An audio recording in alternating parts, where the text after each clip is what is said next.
después de este aplauso un poco complicado. Estoy con un poco de sentimientos encontrados porque no sé si hablar como pentecostal o como, digámoslo así, alguien un poco más involucrado en el mundo académico, muy en general. Y creo que hacer la combinatoria es un desafío interesante, así que lo voy a intentar, de todas maneras. Antes de partir quisiera dejar, y tal vez tensionar un poco a Javier, quizás como no me puede responder aprovecho la posibilidad de dejarlo ahí. Primero decir que yo estoy de acuerdo en la idea de que hay que volver a la Biblia, totalmente. Como protestantes yo creo que el sola escritura, celebramos los 500 años, un principio que nos ha determinado nuestro crecimiento estos 500 años, incluidas las distintas separaciones que ha habido. Pero quiero decir que la Biblia también ha servido a lo largo de toda la historia para legitimar todo tipo de pensamiento político. Desde la anarquía hasta la monarquía absoluta.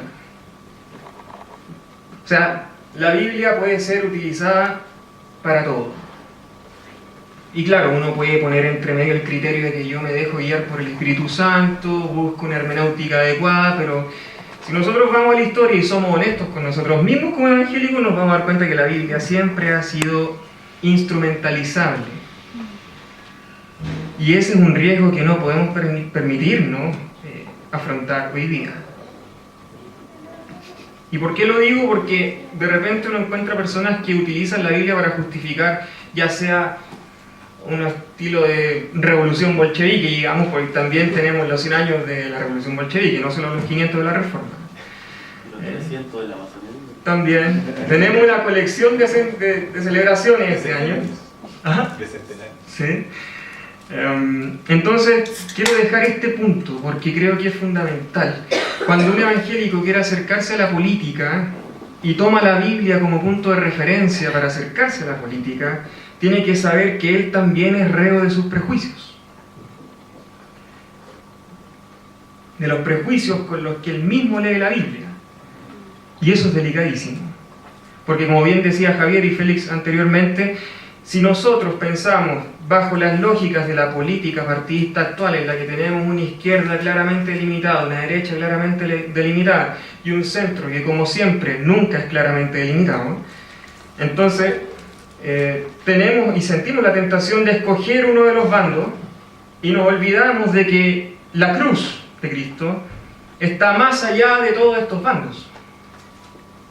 Y cuando yo quiero reducir la cruz de Cristo a una de estas posturas, estoy dejando de proclamar el Evangelio. Y ese es un riesgo que la teología política precisamente podría ayudar un poco a subsanar.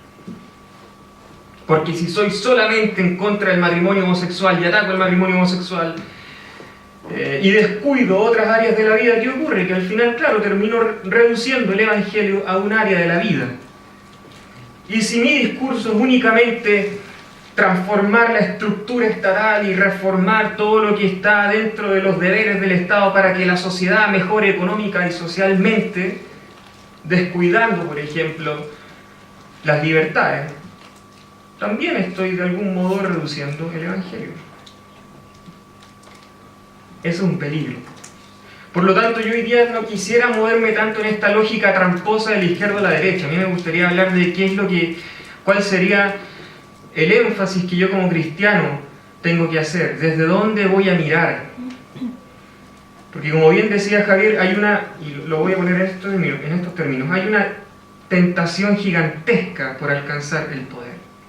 Yo soy nieto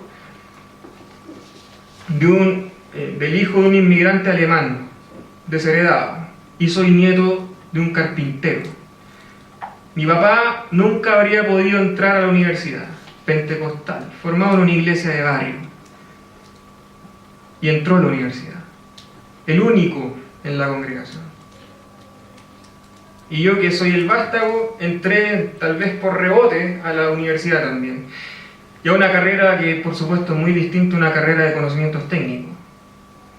Y hoy día estoy aquí pensando un poco más, y cuando veo atrás, cuando veo a mis padres, veo a mis abuelos, veo a mi hermandad, también siento y digo siento con conocimiento de la palabra, siento un peligro. Y ese peligro es que nosotros los evangélicos seamos luego instrumentalizados por otras posturas que no son las nuestras. Y probablemente la historia del mundo evangélico sea esa, bien lo mencionó Javier, el evangélico viene, y por eso voy a desmarcarme un poco. Yo sé que está el pastor Cooper acá, que es anglicano, está la tradición luterana, la presbiteriana, los bautistas, son tradiciones que vienen del mundo europeo, que llevan casi 500 años de hecho pensando en la política, que nacieron al fragor de una controversia política. Los pentecostales y neopentecostales no nacimos al fragor de controversias políticas. Nacimos ya cuando los estados estaban afianzados, cuando ya estaba empezando a haber toda una secularización estatal. Nacimos después de la Revolución Francesa, nacimos un poquito antes de la Revolución Bolchevique, nacimos mucho después de Estados Unidos. Entonces nacimos fuera de las controversias que marcaron a la iglesia histórica. Y tal vez por eso también nos hemos desarrollado una conciencia política un poco más clara, que probablemente esté hoy día en pañales. Hace poco recién celebramos 100 años los pentecostales, y los neopentecostales mucho menos. Entonces son tradiciones jóvenes, que nacieron en la pobreza, en la miseria, muchas veces. Nacieron en los CITES de Estación Central, a los cuales nunca llegó un protestante liberal a predicar porque estaba en el barrio alto, y es así. Esa es la realidad histórica. Y el pentecostal entró a la cárcel, el pentecostal entró a los CITES, el pentecostal entró donde no habían entrado los demás. Y con esto no estoy diciendo que la otra iglesia no tengan validez, claro que no. Lo que estoy diciendo es que nacimos en otro espacio, nacimos en otro momento, nacimos con otros problemas, con otras preocupaciones. El pentecostal necesitaba comer, no estaba preocupado de qué estaba pasando en el Parlamento. Entonces, por un lado, claro, yo entiendo la crítica a personajes como el pastor Soto, totalmente. Y soy, por supuesto, alguien que está en contra de las maneras que él tiene. Pero tampoco me atrevo a mirarlo con ira, porque entiendo que él es fruto de una tradición que no ha tenido el espacio para pensar tampoco el suficiente, y probablemente esté dando sus primeros pasos. Cuando en el año 73, nosotros todos sabemos lo que ocurrió, hubo un golpe militar en nuestro país, hubo muchos perseguidos, hubo evangélicos perseguidos. A veces no nos acordamos que hubo hermanos nuestros que fueron perseguidos por sus posturas políticas, que a lo mejor nunca hicieron un acto terrorista y fueron perseguidos. También, yo conozco casos de hermanos que persiguieron. Eso es lamentable, y no hacemos una lectura histórica de esto. Pero quiero meterme a esto precisamente porque esta es una coyuntura importantísima para el mundo evangélico pentecostal, que es la gran mayoría de nuestro país. Cuando ocurre el golpe, al año 74 se hace una declaración en la cual firmaron muchos líderes importantes, sean cuales sean las razones que los motivaron, y apoyaron al general.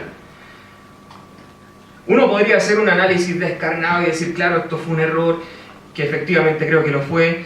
Podríamos situarnos en la izquierda o en la derecha, ver las sensibilidades, pero no quiero entrar en eso. Lo que quiero es apuntar a otra cosa, es apuntar a que el mundo evangélico en ese tiempo tomó la decisión que tomó, probablemente no guiado por una teología política, porque no había teología política. Puede que exista una teología política implícita en ese tiempo. Ni siquiera había teología concreta. Hasta hoy día esto es un tema dentro del mundo pentecostal, en Chile especialmente.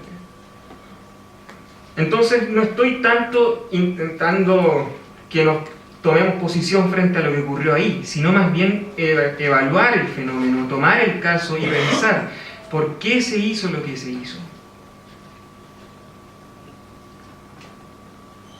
Y esa es la cuestión. Que el mundo evangélico, al menos en nuestros contextos, ha sido especialmente reactivo en términos políticos, no ha sido propositivo. Y podríamos criticar esa reactividad, evidentemente, pero también hay que asumirla como parte de un proceso histórico que por supuesto no está completado.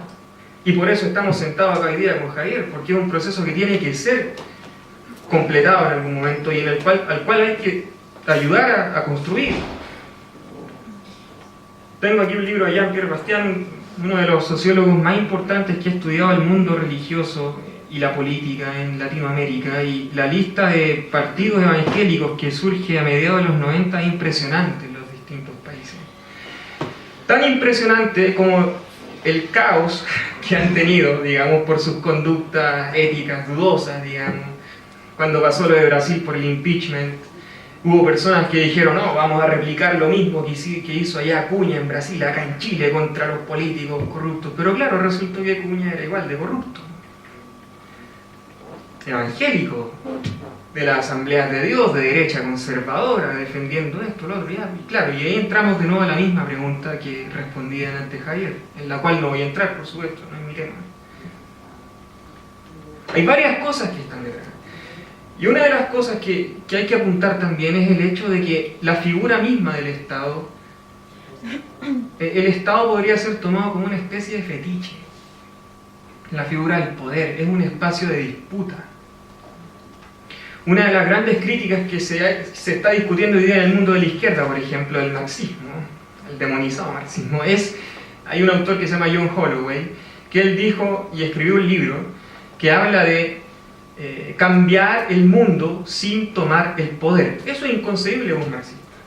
Y que lo diga un marxista es más inconcebible todavía, porque claro, o sea, uno de los principios es la revolución, es tomar las armas, tomémonos el poder y desde el poder cambiemos las cosas. Y él apunta a esta crítica, y yo creo que una crítica como esta nos cae muy bien a nosotros hoy día. Porque de uno u otro modo el mundo evangélico está buscando a quién plegarse, o a la izquierda o a la derecha, aunque no tanto a la izquierda, o creando un partido, como ocurre hoy día con el Partido Cristiano Ciudadano, ¿sí? Que fue ungido, y claro, el candidato, llevamos en 4 partidos, si no me equivoco, en formación. Pero todos estos movimientos tienen una cosa en común, sea que se plieguen a los candidatos de derecha, sea que apoyen unas minorías, por supuesto, a la izquierda, o sea que creen su propio partido. El problema de fondo siempre es el mismo: el Estado, el poder, cambiar desde arriba, las leyes, como si los homosexuales hubieran nacido con un proyecto de ley. Como si la homosexualidad hubiera nacido con un proyecto de ley. Y antes, cuando no había proyecto de ley, ¿cuándo fue tema la homosexualidad en el mundo evangélico? ¿Político? Hagamos ese ejercicio. ¿Cuándo fue tema el aborto antes de que aparecieran los proyectos de ley? ¿Acaso no había abortos antes? Y nos plegamos a la derecha, ¿por qué? Porque ellos defienden la vida, claro, a costa de un montón de otras acciones que son tremendamente nocivas para el país, que ya Javier le habló, de nuevo me aprovecho de que ya conversó un poquito más. No hay que entrar ahí.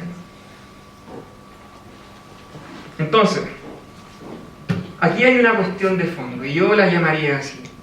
Nosotros somos reos de algo que caracterizó a la Iglesia Católica, y que es parte de su matriz teológica, que es el constantinismo. Cuando Constantino empieza con toda esta reforma imperial. Y las iglesias protestantes no se libraron de eso tampoco. Tenemos la figura de los estados confesionales en la Europa protestante. E incluso nosotros, los de iglesias más actuales, digamos, 100 años atrás o incluso menos, nos desprendimos de hartas cosas de la Iglesia Católica, pero yo creo que eso es un elemento que está perviviendo ahí muy fuerte. Y yo invitaría a pensar si acaso esa es realmente una de las tareas de la Iglesia. No digo que no haya que ser funcionario de gobierno si es que hay que serlo, no digo que no haya que hacer política si es que hay que hacerla, ojo con eso. Lo que estoy diciendo es que, ¿cuál es nuestra principal tarea? Jürgen Habermas nos decía, la secularización del Estado no es lo mismo que la secularización de la sociedad. Que el Estado sea secular todo lo que quiera. La tarea de la Iglesia está primero en las bases, en la sociedad misma, en la persona de carne y hueso. Porque la persona que aborta no es un holograma, es una chica, y no es una chica que esté abortando porque sea mala. Puede tener razones, y muchas razones. Hay complejidades humanas profundas ahí. Pero nosotros optamos por ir a la ley y no ir a la persona.